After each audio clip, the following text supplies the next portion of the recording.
કર્યો છે, કેટલાક આબોહવા શાસ્ત્રીઓએ એને ક્યાંક વધારે વેટેજ પણ આપ્યું છે. કેટલાક ભૂગોળવેત્તાઓએ મહેન્દ્રભાઈ એવું પણ બન્યું છે કે કદાચ નિગ્લેક્શન પોઈન્ટ ઓફ વ્યૂની દ્રષ્ટિએ પણ કદાચ એનું બહુ મહત્ત્વ નથી એમ કહીને ઉપેક્ષા પણ કરી છે. મૂળ સવાલ એ છે મિત્રો કે 1984 પછી આજે દક્ષિણ અમેરિકાની પશ્ચિમ બાજુએ આવેલ પેરુન અને પેરુની પશ્ચિમ બાજુએ આવેલ દક્ષિણ પ્રશાંત મહાસાગરમાં કોઈક 4 ડિગ્રી ટેમ્પરેચર વધે અને લોકલ લેવલ ઉપર અલ નીનો જેવો એક ચોક્કસ પ્રકારનો એક સમુદ્ર પ્રવાહ જે છે એનું અસ્તિત્વમાં આવવું, એક ચોક્કસ ઘટના અને જેની અસર દક્ષિણ હિન્દ મહાસાગરમાં થઈ અને ભારતીય ઉપખંડ ઉપર થાય, આ અલ નીનોની એક ઘટના.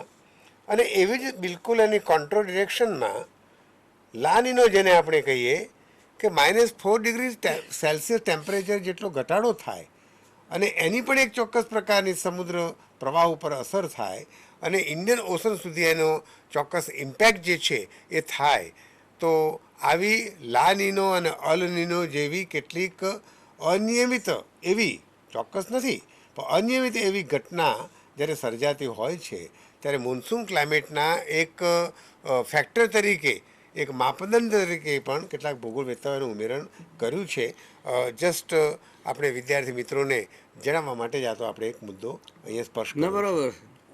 અને એ જરૂરી છે કે ના આવી ઘટનાઓમાં જ્યારે અમુક આવા અનિયમિત એવા માપદંડોનો પણ જ્યારે ઉમેરણ થાય ત્યારે એ માપદંડોનો પણ આપણે ઉલ્લેખ કરીએ તો મને લાગે છે કે વધારે સારું. એટલે પાઠક સાહેબ, જેમ ઉત્તર ભારતની અંદર જે વિક્ષોભ થાય છે ધ્રુવીય પવનોની ઇમ્પેક્ટના કારણે, એવી રીતે દક્ષિણ ભારતમાંથી પણ ક્યારેક આવી રીતે કમોસમી વરસાદ જે છે, જેમ ઉત્તર ભારતની અંદર શિયાળામાં વરસાદ થાય છે, એવી રીતે દક્ષિણ ભારતની અંદર પણ આખો જે હિન્દ મહાસાગરની તમે જે વાત કરી અને પેરુથી જે ગરમ પ્રવાહો ભારતના દરિયા કિનારે આવતા હોય અને એની ઇમ્પેક્ટના કારણે એ પવનો જે છે એ દક્ષિણ પશ્ચિમ ભાગનો જે ભારતનો જે વિસ્તાર જે છે ત્યાં એની કમોસમી વરસાદના સ્વરૂપે આખી એની ઇમ્પેક્ટ ઊભી થાય છે અને આપણે એના દક્ષિણનો કમોસમી વરસાદ જે છે એ કહીએ છીએ. તો એવી ઇમ્પેક્ટ જે છે એ તમે જે વાત કરી તો એ અલ નીનોની ઘટનાના કારણે થાય છે. હાજી. અને હું એક બીજા મુદ્દાનું પણ ઉમેરણ કરી શકું.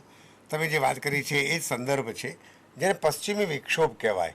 વેસ્ટર્ન ડિસ્ટર્બન્સીસને કારણે પણ ભૂમધ્ય સમુદ્રમાંથી ઓરિજિનેટ થયા પછી વાયા ઈરાન, ઇરાક, પાકિસ્તાન થઈ અને લગભગ પંજાબ અને હરિયાણાની ઉત્તરથી પ્રવેશ કરે અને કેટલીક વખત આવું કમોસમી વરસાદ, જેને આપણે માવઠું કહીએ, એવી પણ ચોક્કસ પ્રકારની પરિસ્થિતિ હવામાનના સંદર્ભે ફેરફારવાળી બને. પાઠક સાહેબ, એ જે મેં વાત કરી ને એ તમે જો ખ્યાલ હોય તો મેં એની વાત ઇનડાયરેક્ટ બહુ શોર્ટમાં કહી દીધી કે જેસ્ટ્રીમ પવનો જે છે, તો જેસ્ટ્રીમ પવનોની સાથે આખી બાબત સંકળાયેલી છે અને એના કારણે જે છે ને એ વેસ્ટર્ન ડિસ્ટર્બન્સની પરિસ્થિતિ જે છે આખી નિર્માણ થાય છે અને એના કારણે વરસાદનું સ્વરૂપ જે છે એ આવે છે. પણ આપણે અહીંયા જે મર્યાદા સમયની હોય એના કારણે કેટલીક ચર્ચાઓને ટૂંકાવીને પણ એને કહી દેવાની. બરાબર છે મિત્રો, બહુ જ ઓછા સમયમાં બધી વિગતોનો સમાવેશ કરવાનો હોય એટલે ક્યાંક અછડતો ઉલ્લેખ પણ કરવો પડે અને ક્યાંક વિગતે ઉલ્લેખ પણ કરવો પડે. વાત તમારી તદ્દન સાચી છે.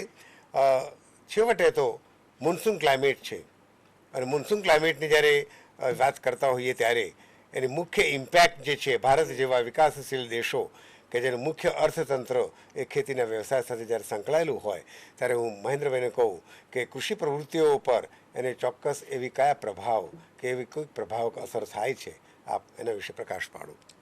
બિલકુલ સાહેબ, હવે આપણે જે અત્યારે વાત કરી અને એ વાતમાં જે આઉટકમ નીકળે છે એ હમણાં રંગિયા સાહેબે જે શબ્દ વાપર્યું છે ભારતીય મોન્સૂન ક્લાઇમેટ માટે, કે આ એક આબોહવા એવી છે દુનિયામાં કે આપણે એના માટે સંગ્રહાલય શબ્દ વાપરી શકીએ સાહેબ.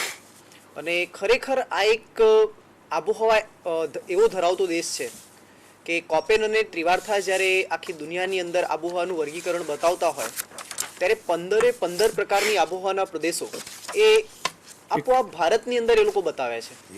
એટલે 100% ત્યાં ભારતની આબોહવા જે છે એક સંગ્રહાલય ખરેખર બની જાય છે.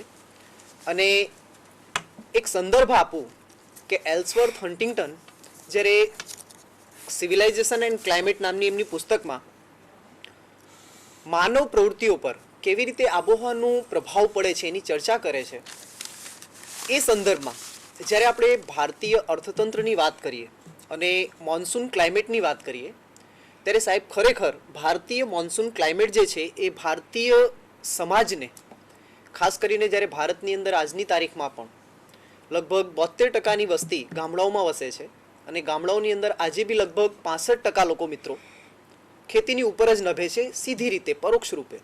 પ્રત્યક્ષ રીતે તો આ આંકડો લગભગ 70%નો થાય છે. પશુપાલન અને એની સંલગ્ન બીજી પ્રવૃત્તિઓ જે છે એ લઈને લગભગ 70% આંકડો થઈ જાય છે.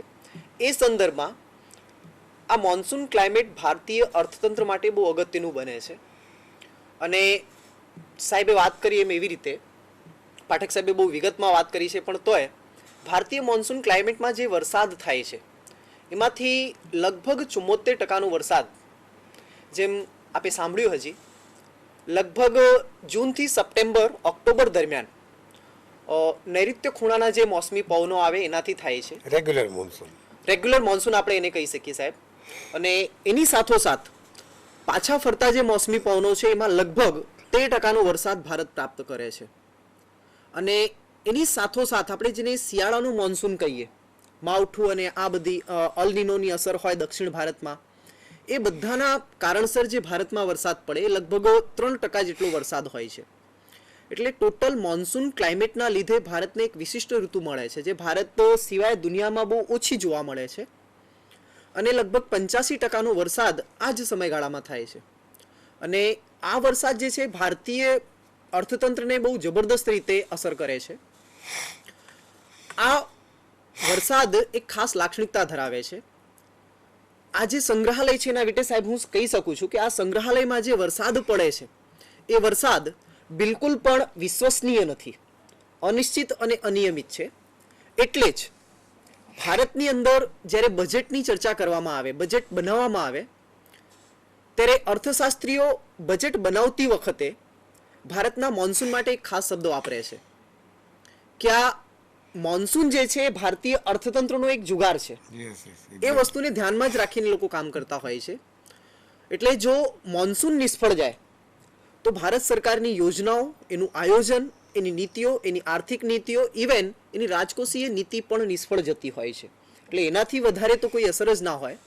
એટલે ડૉક્ટર ડાર્લિંગનો પેલો વિધાન કે અમીર ભારતમાં નિર્ધન વસે છે, કારણ એ જ છે કે જ્યારે આટલી વૈવિધ્યપૂર્ણ આબોહવા હોય, ભારતની અંદર કુલ જમીનના લગભગ 52% ભાગ પર ખેતી થઈ શકતી હોય, એ ખેતીમાંથી લગભગ આપણે મેક્સિમમ જમીન પર ઉત્પાદન પ્રાપ્ત કરતા હોઈએ, પણ વરસાદની અનિયમિતતા અને અનિશ્ચિતતાને કારણે જ્યારે પાક નિષ્ફળ થાય ત્યારે ભારત આજે પણ ભલે ઔદ્યોગિક રીતે વિકાસ કરી રહ્યું છે, પણ એના મોટાભાગના ઉદ્યોગો આજે પણ મિત્રો એ ખેતી પ્રધાન જ છે. અને એ ઉદ્યોગો જે છે એ ખેતીમાંથી જ કાચો માલ પ્રાપ્ત કરે છે.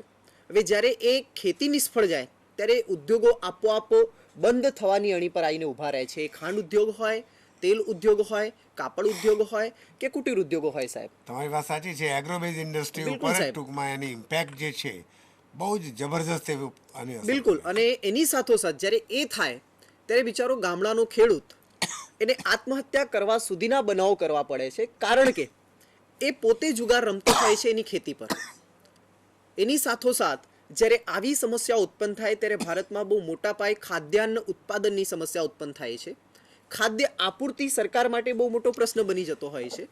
અને મિત્રો તમે જાણો છો કે વિકસતા અર્થતંત્રમાં બચત બહુ મહત્વની વસ્તુ હોય છે, પણ જ્યારે ઉત્પાદન ઘટે, તમારી પાસે આવક ઓછી હોય અને એની સામે તમારે એ વસ્તુની માંગ વધારે હોય, ત્યારે હંમેશા ભાવ વૃદ્ધિ થાય છે. એટલે વર્તમાનમાં ખાદ્યાન્ન વસ્તુઓનો ફુગાવાનો દર સાહેબ છેલ્લે 18.42% જાહેર થયો છે. એટલે એ વસ્તુ પણ ભારતીય સમાજને અસર કરે છે. ખેતીની ઉપર કેવી રીતે ક્લાઇમેટ મોન્સૂનનો પ્રભાવ છે એ વસ્તુ સાબિત કરે છે. એટલે આ બધી વસ્તુ એવી છે જેની આપણે જો ડિટેલમાં ચર્ચા કરવા જઈએ તો સાહેબે વાત કરી એવી રીતે કે ખાલી મોન્સૂન ક્લાઇમેટનું મિકેનિઝમ સમજાવવા માટે જ કદાચ મહિનાઓ જાય, પણ આપણે સમયની મર્યાદામાં આ કેટલાક મુદ્દાઓ આપણે બતાવ્યા કે જો મોન્સૂન નિષ્ફળ જાય તો ઇવન મૂડીની ઉત્પાદકતા ભારતમાં જે છે એનું ઉત્પાદન જે છે એ પણ ઘટતું હોય છે. ઉદ્યોગો જેટલા તીવ્ર ગતિએ વિકાસ કરી શકે એટલા જ વધુ પ્રમાણમાં ભારતમાં નવા મૂડીના સ્ત્રોતો ઉત્પન્ન થાય. પણ પાક નિષ્ફળ જાય એટલે એ સ્ત્રોત પર બ્રેક લાગે છે, બચત અવરોધાય છે, એટલે એનાથી સીધી અસર જે છે ઔદ્યોગિક અને આર્થિક વિકાસને થાય છે. એટલે ખાલી ખેતીને જ મોન્સૂન અસર કરે છે નહીં, પણ ખેતી પ્રધાન અર્થતંત્ર હોવાને કારણે એક બહુઆયામી રૂપે મોન્સૂન ક્લાઇમેટ જે છે લગભગ ભારતના દરેક પાસાઓને અસર કરે છે અને સૌથી વધારે અસર કરે છે ગ્રામ્ય નિવાસીઓને જે ખેતી પર આધાર રાખે છે. એટલે સાહેબ, આ સંદર્ભમાં આપણે આટલા મુદ્દાઓને સમાવીને ટૂંકમાં આ મુદ્દો પતાવી શકીએ છીએ. મહેન્દ્રભાઈ, કૃષિ પ્રવૃત્તિ જ્યારે વાત કરીએ છીએ ત્યારે અમે બધા પણ સંમત એટલા માટે છીએ કે જે કોઈ ખરીફ પાકો છે, જે કોઈ રવિ પાકો છે અને તે સિવાય જાયદ પાકો પણ જે લેવામાં આવે છે, એ સમગ્ર કૃષિ પ્રવૃત્તિના ભાગરૂપ 12 મહિનાનો જેને કહેવાય સદુપયોગ મોન્સૂનનો એ ભારતીય ખેડૂત વર્ષોથી કરે છે. એ એનો પ્લસ પોઈન્ટ છે. અને હું તો માનું છું કે અનેકવિધ એવી પ્રવૃત્તિઓના ભાગરૂપ જે પ્રવૃત્તિના સંદર્ભે આજીવિકા રળાતી હોય, પેટીઓ રળાતું હોય, કોઈકને કોઈક કારણસર કૃષિ પ્રવૃત્તિઓ ઉપર આધારિત એવી પ્રવૃત્તિઓ જે આધારિત હોય કે જેમાં અર્થ એટલે નાણું પણ કમાઈ શકાતો હોય, આ બધી જ પ્રવૃત્તિઓ છેવટે એ અસર જ્યારે એકંદર અસર ઊભી કરે છે ત્યારે એમાંથી જે એક આર્થિક માનવ એમ જે શબ્દ જે વપરાયો છે, ઇકોનોમિક મેન, ત્યારે એ સંકલ્પના અહીંયા આપણે જોઈ શકીએ છીએ. નો ડાઉટ તમે એક મુદ્દો વચ્ચે જે છેડ્યો એ મને ગમ્યો એટલા માટે કે મોન્સૂન ક્લાઇમેટ છે, ચોક્કસ પ્રકારની સિંચાઈના જે કોઈ માધ્યમો થકી જ્યારે પણ જરૂર પડે છે જે તે પાકોને અને પાણીની સુવિધા મળવાથી ખરા જે પાકોને જીવતદાન મળે છે, બધું જ ખરું મહેન્દ્રભાઈ.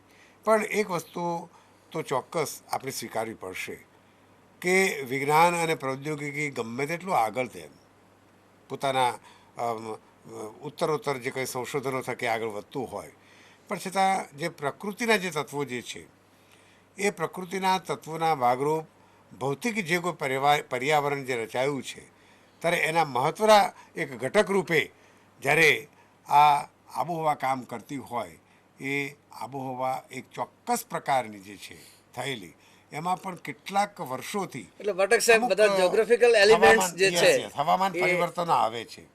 અને એ હવામાન પરિવર્તનો જ્યારે આવતા હોય ત્યારે એ પરિવર્તનો પણ એટલા બધા કેટલીક તો ફ્લેક્સિબિલિટી ઊભી કરે છે, ક્યાંક કોમ્પ્લેક્સિટી પણ ઊભી કરે છે કે કદાચ કેટલીક પ્રેડિક્શન કરવું પણ ખૂબ તકલીફ છે. રંગિયા સાહેબે શરૂઆતમાં કહ્યું કે ખરેખર તો પ્રેડિક્શન થતું જ નથી અને એ વાત તદ્દન સાચી છે.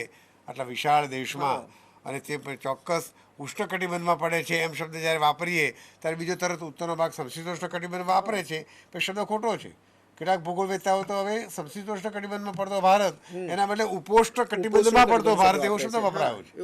એ બહુ જ મહત્વનો શબ્દ છે. ઉપોષ્ણ છે એ સમશીતોષ્ણ કટિબંધનો ભાગ ભલે હશે કટિબંધની રૂવે, પણ એકચ્યુઅલી તો ઉપોષ્ણ કટિબંધનો ભાગ છે કેમ કે આલ્ટિટ્યુડ એ મેજર ફેક્ટર કામ કરે અને એ બહુ મહત્વની વસ્તુ છે આબોહવા ઉપર. અને એટલે મિત્રો ઘણા બધા મુદ્દાઓની ચર્ચા અહીંયા આપણે કરીએ છીએ, પણ છેવટે તો મોન્સૂન ક્લાઇમેટનું મિકેનિઝમ એ ચોક્કસ પ્રકારના માપદંડોને આધારિત હોવા છતાં એટલું જ વિવાદાસ્પદ છે.